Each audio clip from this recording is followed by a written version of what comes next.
Hi everyone and welcome back to my channel. By now you will have seen the Disneyland Paris vlogs. Thank you for watching. They were super fun to edit and like relive our little trip to Disneyland Paris.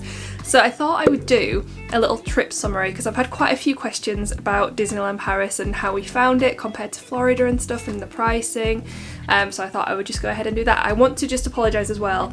The situation in the office is a bit all over the place at the moment because we're having a big room/house mix-up where we are moving the boys into Hiya, and the small box room, which is currently Eli's bedroom, is going to become mine and Adam's office, so everything is in complete disarray.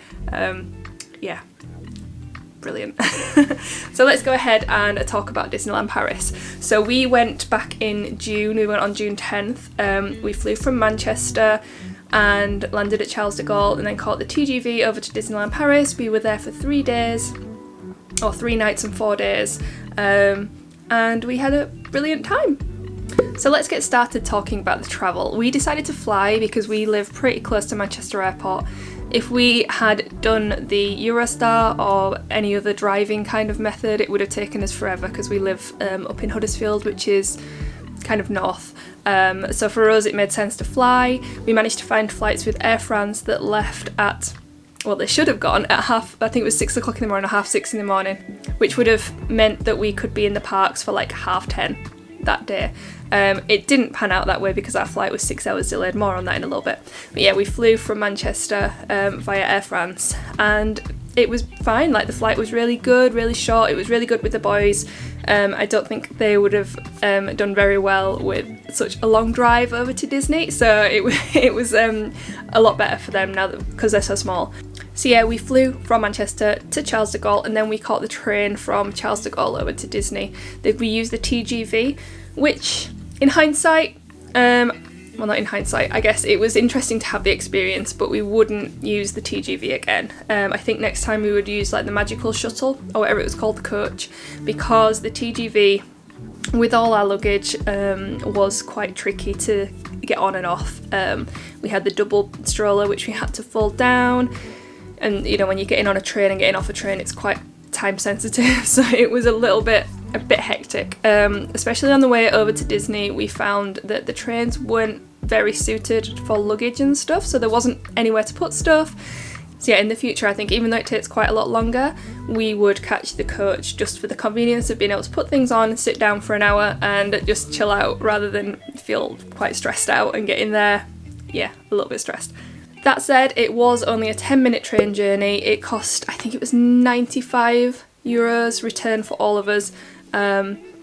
I think the price is quite equivalent to the coach trip as well, but I think just for the comfort and convenience I would use the coach in the future. When we got to Disney, we were staying at Hotel Cheyenne, which we absolutely loved. Like, we couldn't fault it. It was perfect for the kids. I think that some of the more deluxe hotels are a bit too deluxe for a 1 and 4-year-old, to be honest. It felt like we didn't have to be on our guard with them all the time because, you know, there were loads of other families there and loads of noisy kids and stuff. It wasn't like we were at Hotel New York where there were quite a lot of adults staying. We loved the theming. It was kind of loosely Toy Story themed. I'm pretty sure it was like a cowboy hotel before and then it had like a Toy Story overlay. We also walked over to Santa Fe one day and we definitely prefer the look of Cheyenne and how that's themed and laid out. We enjoyed the Red Garter Saloon that was at the hotel as well. We went there a couple of times. Nice to have a cold beer for me and Adam and a slushie for Eli. The hotel room at Hotel Cheyenne was also really good. We had a double bed for me and Adam. Eli was on a trundle bed, so we could have pulled out the other small bed as well, which when we go in future and Asa is in a bed, that's what we'll do. We also had the travel cot in there for Asa and there was still plenty of room to walk around and stuff, so that was really good. The bathroom was pretty basic, pretty standard, no problems with that at all. The shower was fine, better than our shower here, but we're getting a new bathroom, that's a whole other story. There was only one issue with the hotel room and that was the air conditioning. We like it really cold and it never seemed to drop below about 23. Not a huge issue, but after spending the day in the super hot parks, we were kind of hoping that we could get a nice cool break in the evening, but it didn't really happen. But we're not going to sweat that, it was still a really nice place to stay. Oh, and also the Starbucks on site was really useful too. Oh, and the distance from Hotel Cheyenne to the parks was about a 10-minute walk, and it's quite a nice walk as well. You go like on the canal bit and then around in front of the new Hotel New York. So it was a nice little stroll. We did it a few times because we would come back midday and kind of have a chill out in the hotel area and then walk back to the parks. So yeah, it was brilliant for like coming in and out of the parks and going back to your room. So we were supposed to arrive at about 10:30 on the Friday, but our flight was 6 hours delayed out of Manchester. Luckily we found out the night before, so we didn't rush to the airport super early and get disappointed or anything like that. It did mean that we missed quite a chunk of our first day, which over the course of the few days we were there meant that we didn't catch any of the shows that we wanted to because we prioritised doing the rides. So that was a little bit disappointing, but the shows and parades and stuff that we did see, they were spectacular. We loved the parade. We thought that was brilliant, and we absolutely adored the drone show. We thought that was so cool. I think that the parade was actually better than the one we saw in Florida in October. So definitely prioritise seeing the parade. We saw it twice. We saw it once from the hub and once from Main Street, and both times we just loved it. So many characters, some nice interactions with Woody waving at Eli and stuff, so yeah, really cool. The thing I like about the parks in Paris compared to the parks in Florida is that they're a lot more compact. You can get around the whole park very easily. I love the parks in Florida, we've been several times, but they are huge and you get a lot of steps in the day. But we felt like we could kind of circumnavigate the parks over and over and kind of, we didn't have to be so strategic because you could just nip to different areas quite easily, if that makes sense. We also found the queue times to be amazing compared to Florida. So in Florida I think we went at a super busy time of year. We always go in October, but because of COVID and stuff, it seemed busier than normal. We were queuing for so long for the majority of the rides, like even for Dumbo and stuff, the queues were huge. So it was really good to see some like half-hour queue lines. I don't think there was a half-hour queue line at all when we were in Florida. So that was so handy with the little kids because they don't want to queue for ages and ages. We managed to get maybe one long queue out of them a day, but it just feels a bit tight to make them queue up for hours. We would rather do other things and kind of take advantage of the smaller queues. One thing we were so impressed with was the extra magic hour in the morning if you're staying on site. We managed to get so much done in that hour. Like, we checked off all our big rides. We did the Spider-Man ride during that time. I think we did twice. We did it on 2 of the mornings. Yeah, absolutely brilliant. You get all the big rides checked off. We were like walk on for Ratatouille, walk on for Buzz Lightyear. It was fantastic. Like, we didn't have a walk on at all in Florida. Oh. In the parks, I wasn't impressed with the merchandise, I will say that. I mean, I've heard that before, that the Disneyland Paris merch isn't the best. I only ended up buying one thing, and it is on my desk today, covered in coffee. It was the Starbucks Disneyland Parks, if that's going to focus, Disneyland Parks, what are they called, Where You Are? You Are Here collection mugs. That was probably the best piece of merch that there was. Yeah, a lot of the stuff you can get on Shop Disney, so why bother buying it over there? There was very little park specific merch, very little ride specific merch. I love ride merch, so yeah, not that impressed. Food wise, I was prepared to be disappointed with snacks and stuff.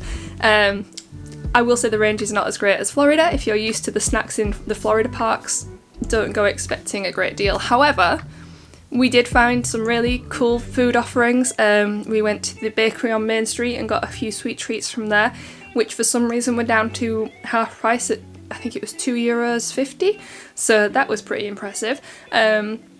We had a really good croque monsieur from the deli on Main Street as well, so that was nice. We ate at Pim's Kitchen, which is an all-you-can-eat buffet. That was really good. We also had some Mickey pizzas, Mickey-shaped pizzas. That was fun. Not the best pizza in the world, but what do you expect at a quick serve in a theme park, to be honest. Price-wise, the food was pretty refreshing. After being in Florida with a really dodgy exchange rate back in October, I think when we were there it's like 1.1, if not worse. We found the prices of things pretty reasonable for a theme park. It didn't seem to have the huge Disney tax on that we're kind of used to with the parks. It was €4.50 for a bottle of pop, so keep that in mind. We bought a few, maybe 2 or 3, and kept refilling with water. The boys had their water bottles, so we kept them topped up. But sometimes you just want a lemon Fanta, don't you? And at €4.50 it's quite pricey for a pop. But keep that in mind, take your own water and you'll be fine. Ooh, you could also go to the train station, which we didn't end up doing because you kind of have to come out and come back in again. But if you went there, there are some little shops inside and there are some vending machines, so things are a tiny bit cheaper in there, but for convenience we didn't bother. I've already mentioned the entertainment in the parks. We thought that was brilliant. The only bugbear I have is that the fireworks are so late. I mean, I understand why. It would have been far too late to have them any earlier, but 11 o'clock is just a bit of a nightmare with small kids. We managed to do it on our last night there, and that was only because the boys had a decent nap at about 5 o'clock, which would have normally completely ruined bedtime, but as it was, it worked out really well. And because they were so tired from the parks, they slept well anyway. So now I'm going to do a price breakdown because I know that a lot of you are interested in how much it actually does cost to go to Disneyland Paris. The prices that I'm quoting are what we paid for 2 adults, a 3-year-old at the time and a 1-year-old. We travelled from Manchester Airport with Air France, a flight to Paris Charles De Gaulle. We travelled the TGV train from Charles de Gaulle to Disneyland Paris. We stayed at Hotel Cheyenne for 3 nights, 4 days. We also parked at Manchester Airport, and I'll give you the price for that too. So after a lot of research, we found that the packages that Disney themselves offer usually work out best for the parks and the tickets, the combination of that. We've also found the same with Florida for park tickets. It's very hard to get them any cheaper, so you may as well go through Disney for the extra perks that you can get. So for this one we booked directly through the Disneyland Paris website, and the cost of the hotel and park section of the holiday was £1,668 for all of us. Our airport parking for the 3 nights, 4 days that we were away was £75. Our flights from Air France cost £307.